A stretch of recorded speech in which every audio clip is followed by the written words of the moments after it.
Okay. For the background of the Blue Jay, oh, and I'm going to put a disclaimer in here for anyone watching this video on YouTube. This is a class I am teaching, and I have students, and you may hear their voices. This is not professionally videoed, and I'm sorry if the lighting or the video is not perfect, but I wanted to put it out there for anyone who wants the information. So, the third class of the ink and watercolor bird class that we're doing is a Blue Jay, and I'm doing mine on a quarter sheet. This is Arches paper. And I drew it in with pencil, and then we're going to talk about different ways that you can do the background and then start inking it. Or you can ink it and then start painting. So it's kind of up to you, because we did these different ways of working. You might decide, you know, I like that pouring thing, I'm going to do that. But if you want to go more realistic colors and everything, that's the way I'm going to do this one. Okay, so for the background, whoops, I did put in some of those marks of where the evergreen was in the back, and so I thought, you know, there's a couple options, because when I did my little color study, I didn't do the bird or anything, but I was just playing with background colors, and I realized, I don't know if you can see, there we go. See how dark the background is around the Blue Jay on there? And my background in my little study is not very dark. And the dark value that's behind the bird will help make his back pop out and his head. And so I am going to darken this upper section and then let it kind of fade as it comes down. But I don't necessarily have to use those colors. So one reason for using those colors, that gray that's back there will make the blue of the bird really stand out. So if you would like to try the gray, one option color-wise would be ultramarine and burnt sienna to make a gray. And if you have a tube gray, if you have like Payne's gray, there are other grays out there that you can use, or other mixes that you can make, but this is just kind of a standard one that tends to work well.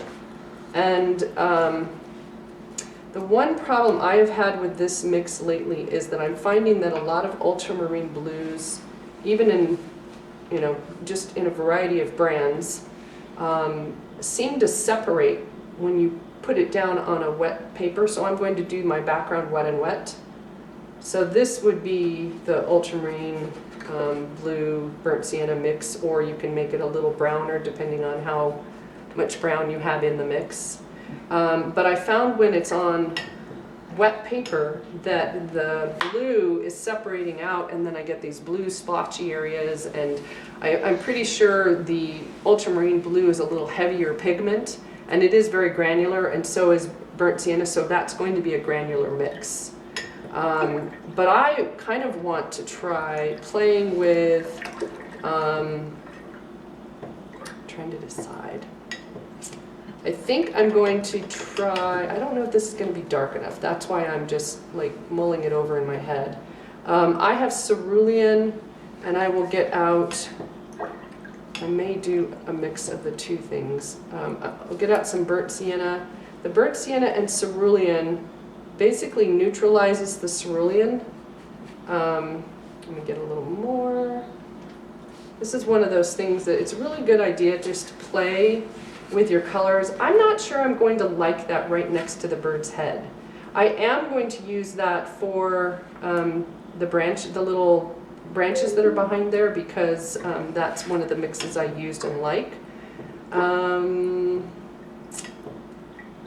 Another option to go sort of gray would be, you guys won't have this, that's my other issue, Sodalite.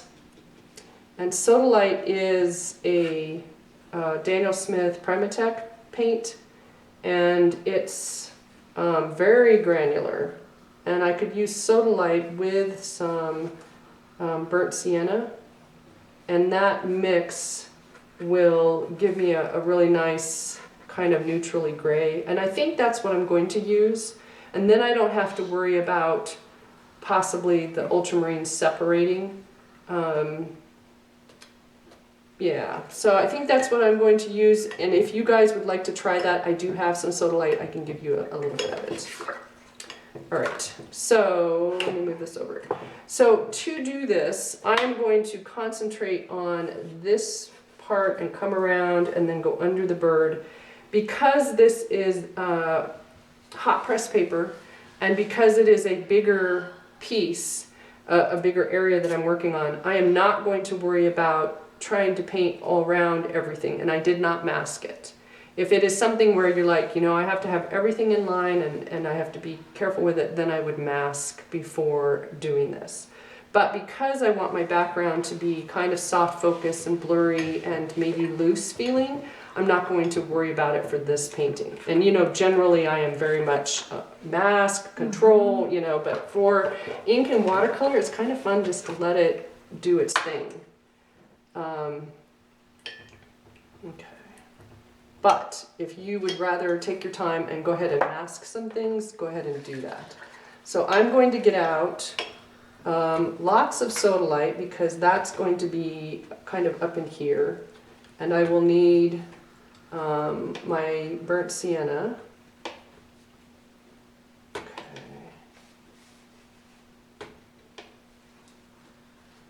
And then I'm going to get out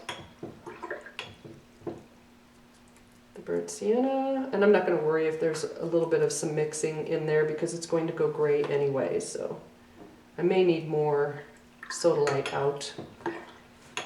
This over there. Probably sploshing water all over on that side. All right. I don't think I have enough, so I'm going to get just a touch more. All right, and then I have a little bit of cerulean, but I'm going to get a little bit more cerulean, and I'm also going to get out some new gamboge because the new gamboge will make it a little greener, less gray. And so if I want to use the cerulean and new gamboge for some little brighter green areas, I can do that. And I have not inked anything yet. It's only pencil. But like I said, if you would like to go ahead and ink yours and then paint it, you can do it that way as well.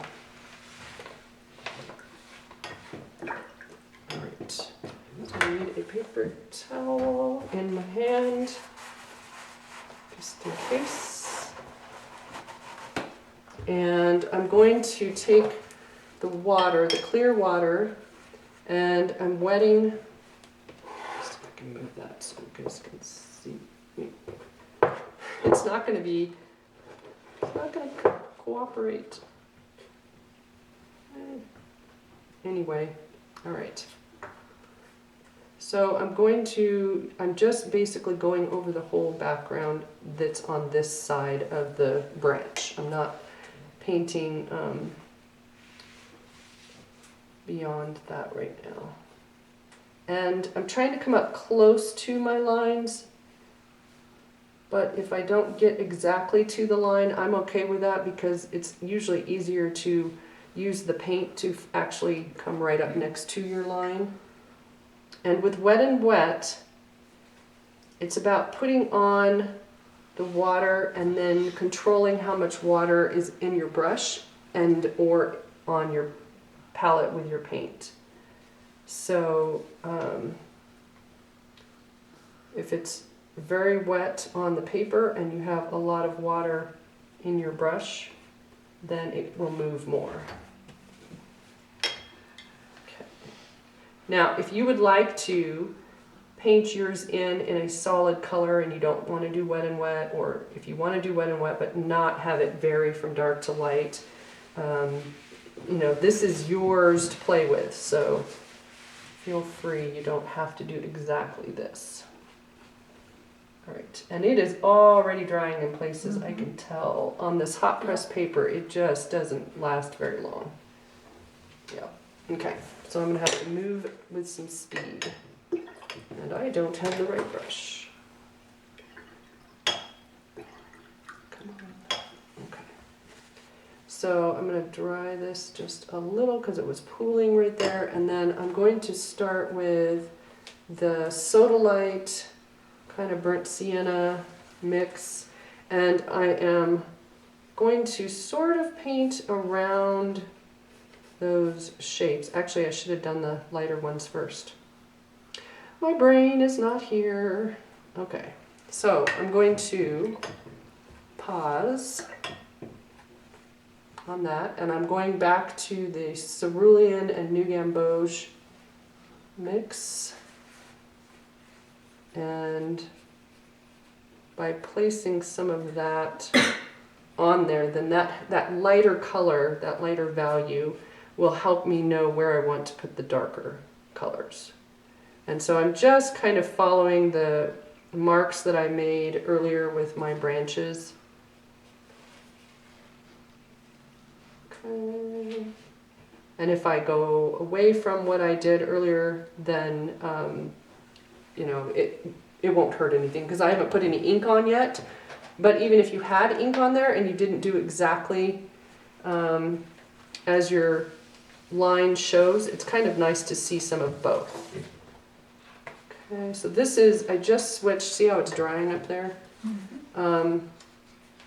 I just switched, and right down in here, that's the cerulean with a touch of the burnt sienna in it. So it neutralizes it just a little bit. I think I want some more. I'm going to have to re-wet down here because it's not going to stay dry enough, wet enough. Okay. This is the my brain trying to paint as quickly as I can and think and talk. It doesn't always work. Okay. All right. So now that I have that in there, now I'm going to go back with the Sodalite mix, drying the back of my brush because this has started to dry. If the paper loses its shine, that's where you want to stop and either let it completely dry or add some water. And if you add water, you have to be very careful that you are not putting it on too heavily. Okay, so I am trying to be careful as I come down, and I don't actually even mind. I like kind of some of those whites in there, but I'm trying to be careful as I come down next to the edge of the bird to put it in a little more carefully so that he has a nice clean line. Okay, so this is drying.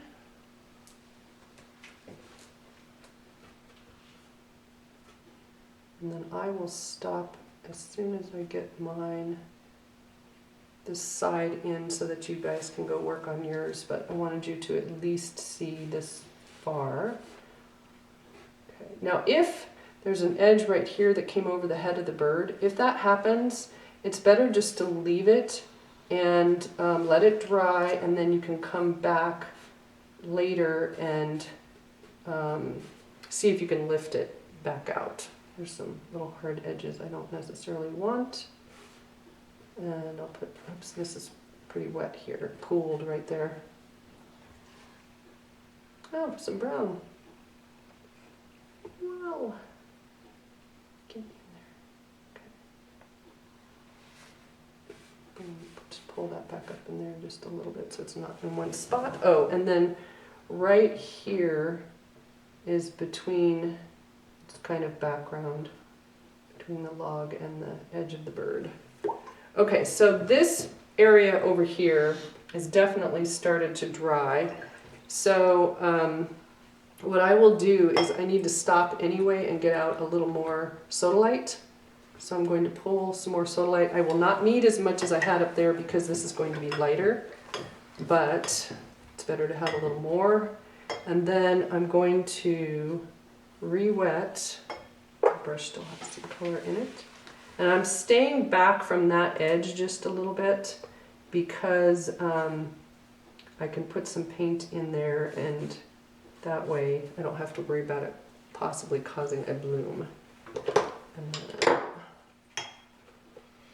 grab this guy.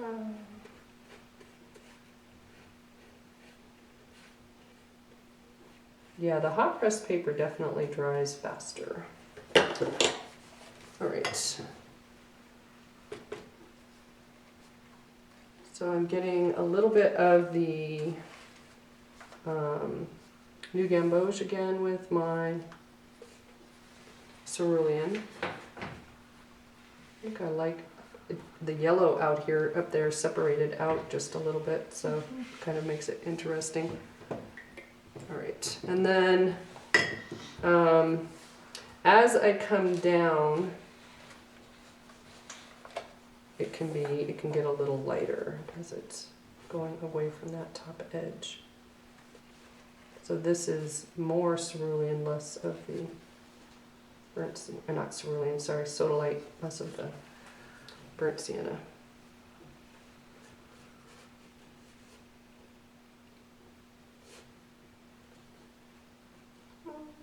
And I forgot I need my lights in there. Okay. It's hard when I'm so used to working down the page to remember for something like this that you need to put the lights in down below before you come down that way.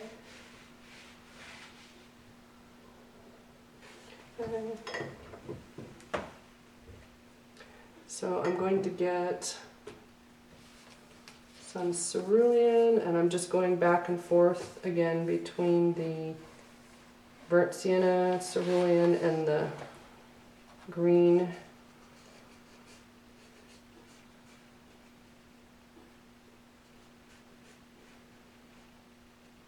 Okay.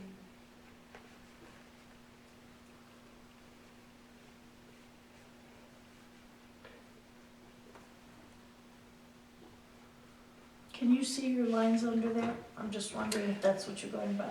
Yeah. Okay. Yeah, so I'm kind of following those lines, and up here, not so much anymore, but I have enough of the color change up there that I can go in with an ink pen and put Define that. the Yeah, lines, define them. yeah. Yep. Okay. I'm going to dry the back edge because that keeps it from being too wet when I go into this area. And I need to get down by that foot. So if I were doing this, I would start up here. You could wet the whole thing. I would put your lighter color in and then start working on the darks, or the darker value around it. And then as you come down this way, you may have to re-wet, but unlike what I did where I started in with the grays, I would actually put that lighter color on first, because then you can work your gray or your darker color around it. Now these colors are actually pretty close in value, so you know, it made me more of just a muted feeling back behind the bird. I may have to come later and add a little bit of value to some part of it, but for now it's good. And then what I would do is I would wet here, put the color in to make sure it matches across, and then wet here and do that side as well. But you guys, I think, see what I'm doing, and let's see, there's a few places where it's pooling just a little bit. Now, if this just is not dark enough once it's dry, I would completely let it dry, re-wet, and then I probably would not add any more of the cerulean and green mix. I would just come in around it with some darker color. And I want it to completely dry because then it sort of sets the pigment that I've already put on there, and then I can re-wet and add some more value in there. It's going to be very granular, but it may not be dark enough, and I kind of had the feeling that it's not going to be quite dark enough. So so you can play with that idea if you want. You could come in and make it gray all the way down. You could make it blue. You could just have it be random colors back there, so you could wet it and just kind of fling some color if you'd like. It's kind of up to you, and you can play with any of the ideas that we did. And I am adding color there first, and for the bird, once the background is in, I'm actually going to go in and ink it. So I will have this one be more defined, and then we'll see how much inking I do in the background.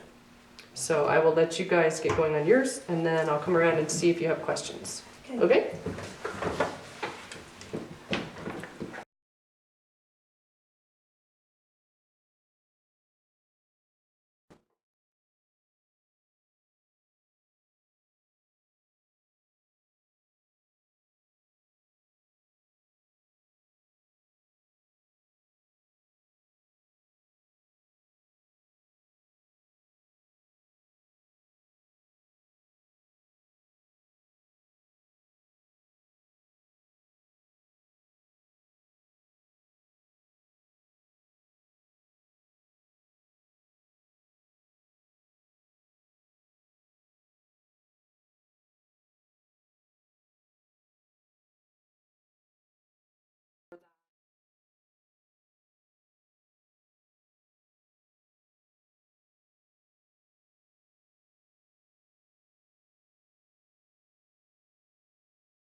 So I'm going to add some more color up in here because this is not dark enough. Like I said, I want it to be a little darker up at the top by the bird so that he will stand out more. And what I did was I went around the shapes that I had in there for the tree foliage and used my ink pen and went ahead and went around it. You could have put the watercolor on prior to doing that, but I thought, yeah, it'll help me know kind of where I want to put the darker value. So, and I kind of went with what I had drawn before. I could still see some of my pencil lines, but if you can't quite see your pencil lines, then I would go with what your watercolor is showing you. Like if you made a mark, just follow that. And then there are places where my watercolor is outside of my lines, so I didn't follow it exactly.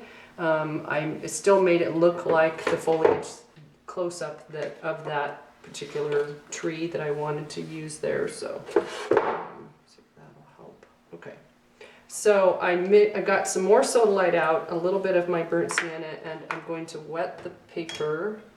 And I am going to wet across everything. I'm not going to go around. I will be going around with my paint though, because I want this to remain sort of soft edged except for where I've now put the pen. And what kind of pen did you use? I used, I used a technical pen. This one's the waterproof one that's the accurate, and I think I used the .2. So, and it's dark enough. So if you're using the Faber-Castell set, then you could use any of those, but I just used the smaller one. Okay.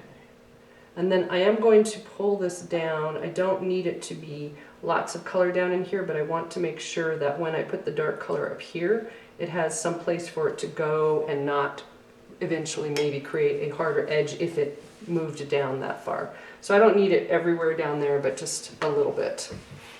It's separating. You can see the blue. You know how I showed you the rock, and it's blue and black? Look how it's separating. So it's got both the blue and the dark in there. Okay. Get my brush out of the making messes. All right.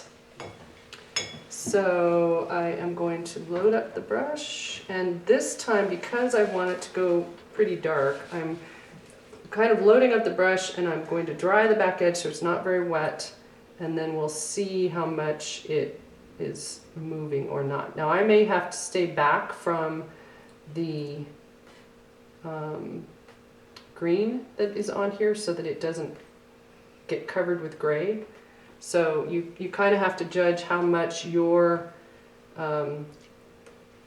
area, how wet it is. If it's really wet, it's going to want to move more and could fill in those areas. Some of it's already drying, so you may just have to play with it.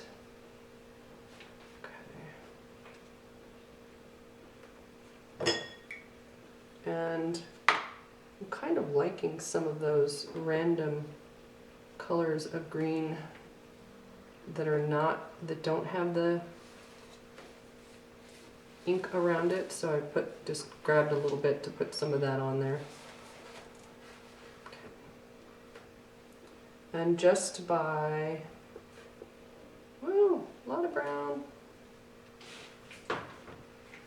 Just by going back into the neck and doing another layer, you can increase that value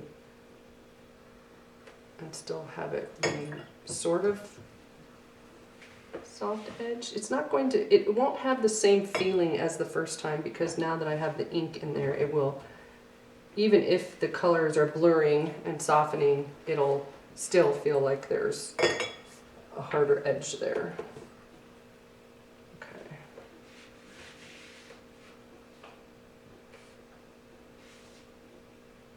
And then as I come down, I want to just let it sort of blur down into the water that's down there. Clean up that edge. And I'm actually going to well, let me get over this way first.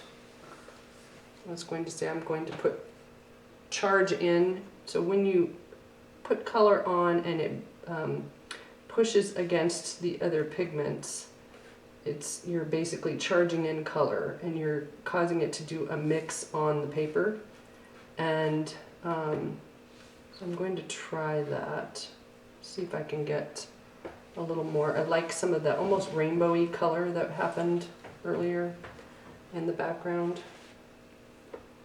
Okay, let me get this little piece.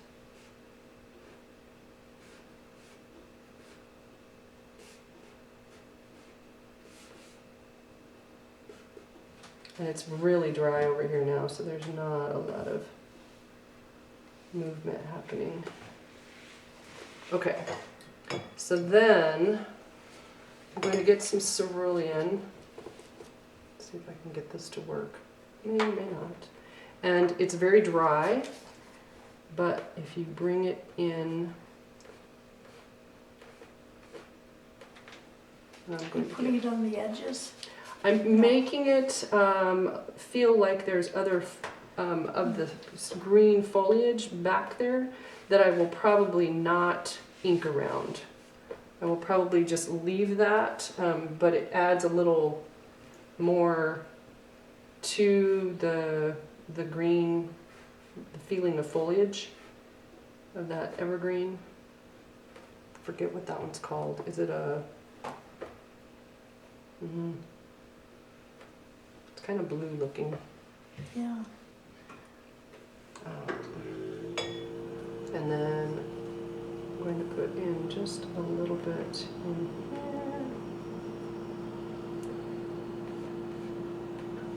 Okay. So then the last place I'm going to put a little bit of color is maybe right there, just because it needs to sort of feel like it's connected behind that branch. And I just put it on dry, and then I'm going to take some water at the bottom edge, and I'll wet farther down first, and then I can come up and touch right next to it, and so that it has a place for it to go. And I'll put just a little more in there, just dot it on, and then it'll be a little darker at that top edge, and then as it goes down. So I actually don't like this light right there because it's so light compared to what the bird will be. I'm going to darken that because I want the bird's lower feathers to feel lighter than what that is. So just a thin wash of color. Okay. And then I'll have to see how this dries compared to the area next to it, but it might be okay. So if I were going to criticize or critique, not criticize, but critique my own piece, I would say this is not my favorite background, but I think once I get the bird in there, this is less important than what the bird will be.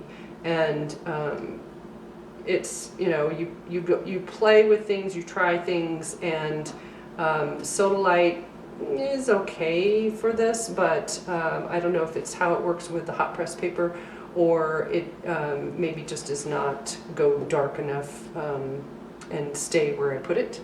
So it's got interesting texture. I like it for that. The other last thing that I can do to give it a little more texture, and we'll see if it may be too wet still, is to take a spray bottle and spritz. And if it is still slightly damp, you can cause little blooms to happen. And like maybe over in there, we'll see. Maybe too dry. Yeah. So by either flicking water on or spritzing a little bit of water, sometimes you can get little miniature blooms to happen, and it creates these little almost star-like patterns or little little miniature blooms, basically. So it didn't work for this because it's either too wet or too dry, and but yeah, so it is what it is. It's fine, and I think part of it is that I need to get the bird in, and then that will be less important. So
Okay, so I used the point, I think I said .2 pen around the bird, and then I used a .45 on the log. So there's just a little difference. And the one thing I noticed around the bird is that thin of a marker, it's not quite a very strong line on the edge of the bird.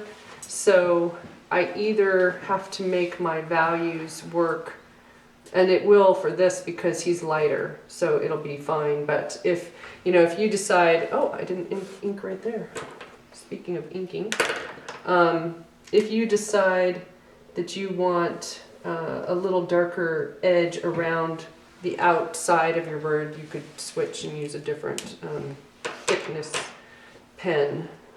So I don't know if you guys can kind of see that, huh? Mm-hmm. Oh. Let's see if I can get it. Oh, it's catching the, somewhat. Oh, that's worse. Okay. Anyway, I'll leave it. Okay, so he has areas on his head that are sort of a periwinkle color, which is a purpley In your blue. picture, yes, yeah. So I am going to get out, I got cobalt out and I'm getting Quin Rose.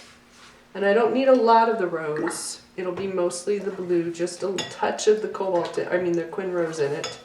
And then he also has feathers that go a little more turquoisey, but they're not pure turquoise. So if you don't have, this is peacock. And peacock is a really vibrant turquoise color, but it's not staining like phthalo blue. But if you don't have it, you can use phthalo blue. And if someone needs some phthalo or a turquoise color, let me know and I will bring some around. So I'm going to start with the cobalt and a touch of the rose in it. Okay, and I am actually going to wet the top of his head right here because that is lighter than the other. Ooh, got a lot of rose in that. So I need more cobalt in the mix. Jeez Louise. All right. Still felt a little purple. Okay. Do you ever use a small brush? Yes.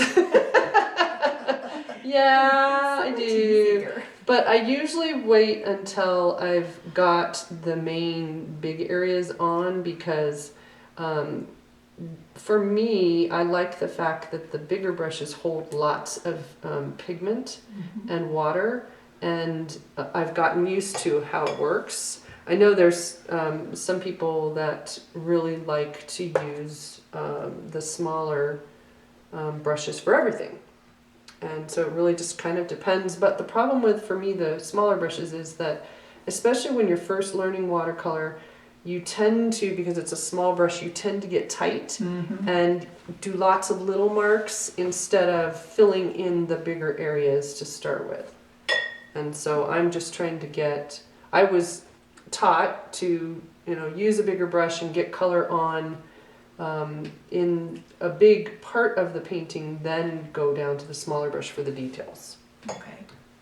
Okay, so this area right here is a highlight on his head. And so I put the water on there. I came back and started in with the paint, but this has started to dry just a touch, so I quickly grabbed some water and put it back in there again, just so that it would continue to be sort of soft-edged and highlighted. Now he also has some feathers that are over his beak right in here. And so I'm going to put those on. And then he has on his back, they're very pale and there's some little bit lighter areas right in there. So I'm going to start with the color on the back. And so this is still the cobalt with a touch of the Quin Rose. And then as I come into some of those more highlighted areas, like right in there, I'm quickly going to grab some clear water and put a little bit of clear water, if I can get it to Come on. You have to talk to the painting. And then as it comes down, right in there, and I'm going to put a little bit right here and then wet that because I want that area to be pale compared to the area around it since the light is really catching it right there. Now this will still need shadow to come over it, but that's that first coat. These guys I can't do yet because they're right next to that, but I can come down here. This is the color mix that I use. So I'll do cobalt mostly, and then I take a touch of my turquoisey color and I bring it over. And so it makes it just enough of a turquoise color. And these are not really dark down here, but this one's probably got the most value right in there. And so I'm just tapping my brush on my towel to take out a little bit of that color. And then I'm going to do these guys. You added the turquoise to the other mix? Yeah, so I just used cobalt and a touch of the turquoise. I didn't have any rose in it at that point. Okay, and then I'm going to just take a little bit of clear water and fade it up into the light feathers that are right there. I'll do the tail and then I will dry it because I can't add any shadows when it's wet.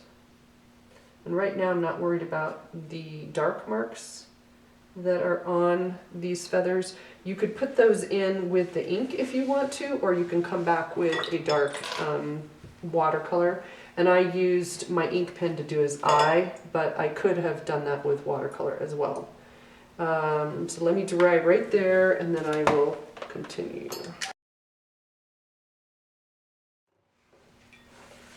So, still cobalt and the turquoise, and I'm just going right over where the black line will be because it can go on top of this. Same thing here. And then as I come to this side where there's some soft feathers, I'm just kind of pulling it out like those, trying to go around that long thin feather. So almost like making grass, you're just kind of making a long thin stroke with your brush. Okay, so let that dry, or dry it I guess, right quick.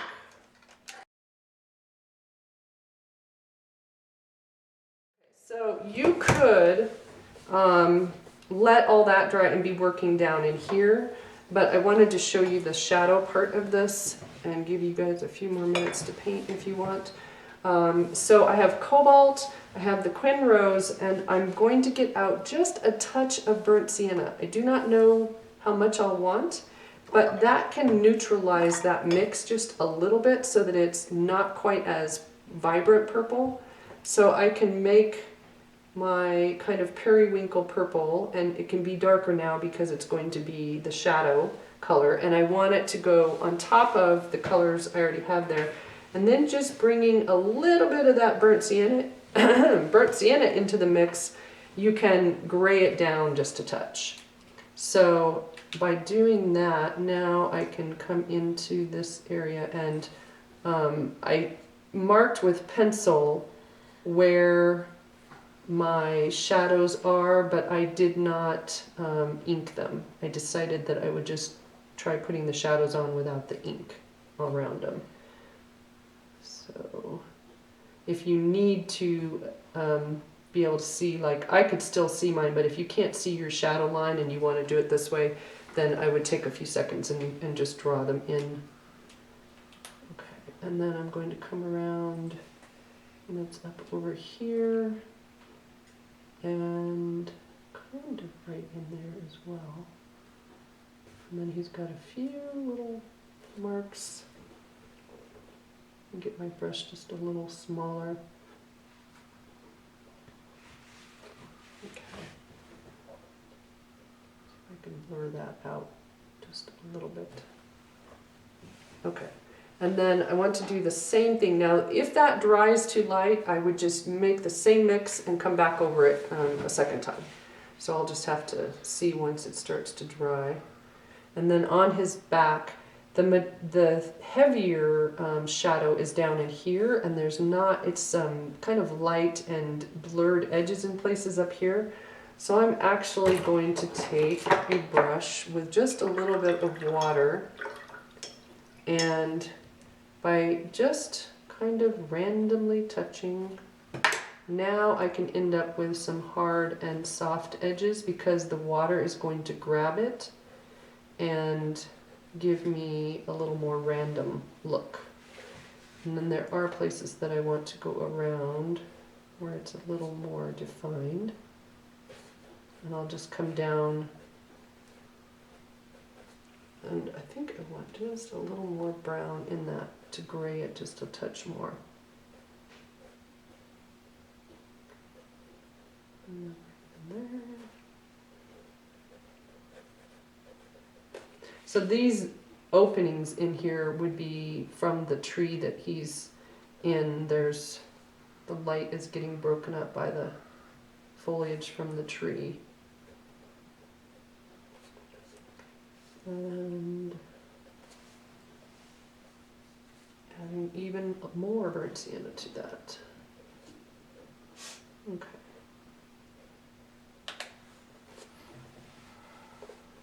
And then once this is dry, if I decide, you know, some of those edges are a little too distinct, I can come back with a brush and I can soften an edge here and there to make it a little less defined. And this area right here, the color moved down just a touch, and so it's probably a little too light, but I will leave it for now. So I can use that same mix for his shadowing on his chest and neck. And so I have the burnt sienna, or the cobalt out, I'm getting more burnt sienna out, and I will use that mix. I'll make kind of that purpley color and then come over and get some of the burnt sienna in it. And then he has quite a bit of shadowing on him. I don't want to get rid of all of the light in the beginning because I would rather come back in if I need to and take more out.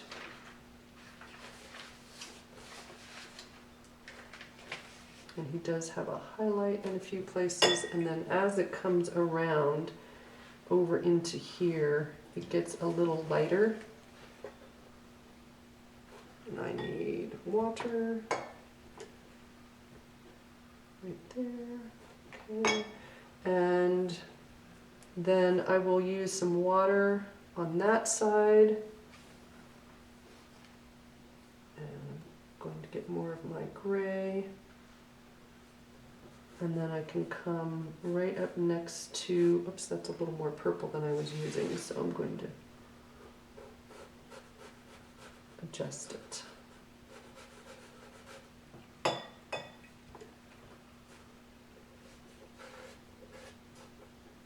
I'm using clear water down at the bottom, and then he goes pretty dark and gray right in here. So it's usually like on a building, you'll see where if you're seeing the corner, this side that's really lit will come up right next to an edge that looks really dark. And so it can be the same thing for other shapes. And right now where he's really lit, right in here, the edge that's right next to it is pretty dark.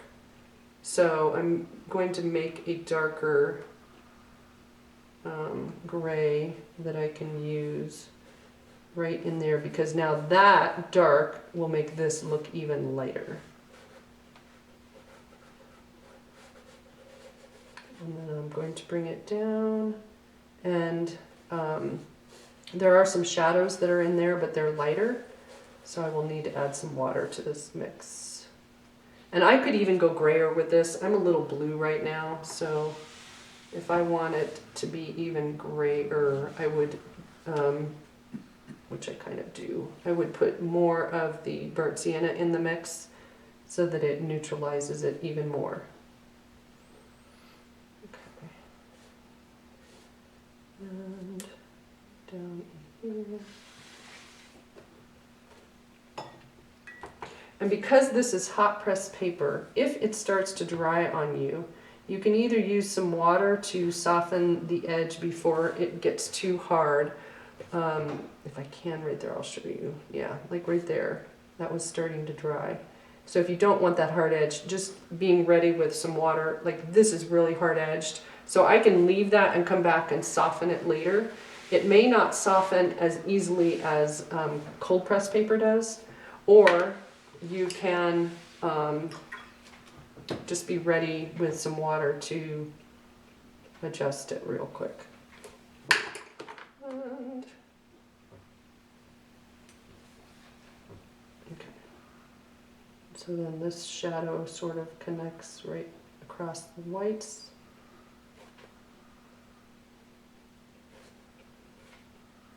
Okay.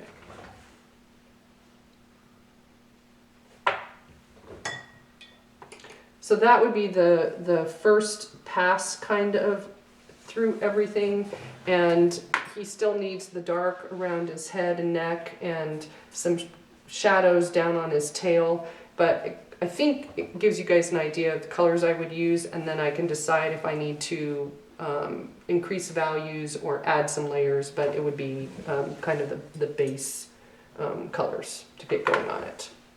And I think actually for my next, if I add some value to this, I'm going to go with cobalt and burnt sienna and not put the rose in it for the shadows under on the white parts of his belly. So yeah, he needs some more layers to him, but it's the start, so. All right. Okay.